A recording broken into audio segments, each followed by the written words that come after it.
ఆసుపత్రుల్లో అక్రమాలు జరిగినాయి. ఇప్పుడు వాళ్ళ మీద కేసులు పెడతారా? రాష్ట్రంలో ఉన్న 400 నెట్వర్క్ ఆసుపత్రుల నుంచి శస్త్రచికిత్సలకు ప్రీ ఆర్డర్ని ట్రస్టీకి పంపిస్తారు. ప్రీ ఆర్డర్ని సాధారణంగా డెంటల్ చికిత్సలో పన్ను పీకడం, పళ్ళు శుభ్రం చేయడం, పళ్ళు సరి చేయడం తదితర చిన్న చిన్న ప్రొసీజర్లు ఉంటాయి.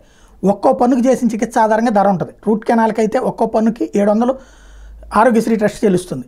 అలాగే టూత్ కలరింగ్కి అయితే 545 రూపాయలు, ఫ్యాబ్రికేషన్ అండ్ సిమెంట్ చికిత్సకి 1630 రూపాయలు చెల్లిస్తుంది.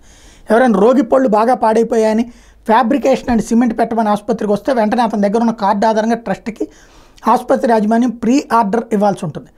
ఆ తర్వాత ట్రస్ట్ పరిధిలో ఉండే ప్యానెల్ డాక్టర్లు ప్రీ ఆర్డర్కి అనుమతిస్తారు. ఫ్యాబ్రికేషన్ అండ్ సిమెంట్ అనేది ఒక పన్నుక లేదా 2 పళ్ళక ఎన్ని పళ్ళక అనేది ప్రీ ఆర్డర్లోనే ఆసుపత్రి సిబ్బంది నమోదు చేయాలి.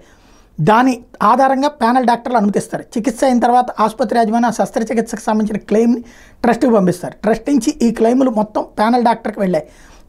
ప్యానెల్ డాక్టర్ పరిశీలించి ఆ శస్త్రచికిత్సకు కొంత మొత్తాన్ని నిర్ధారిస్తారు. ప్యానెల్ డాక్టర్ ఎంత నిర్ణయిస్తే అంతే ఇవ్వాలి. కానీ ట్రస్ట్లో ప్యానెల్ డాక్టర్ ఆమోదించిన క్లెయిములు ట్రస్ట్ డాక్టర్కి అక్కడ నుండి డెంటల్ జేఈఓకి వెళ్తాయి. అక్కడే అధికారులు భారీగా అవినీతికి పాల్పడ్డారు. ఆ బిల్లుని ట్రస్ట్ డాక్టరు డెంటల్ జేఈఓ భారీగా పెంచేశారు.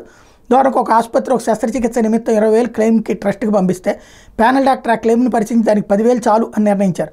తర్వాత ట్రస్ట్ డాక్టర్ ఆ బిల్లును 15,000 లేదా 20,000కి పెంచేశారు.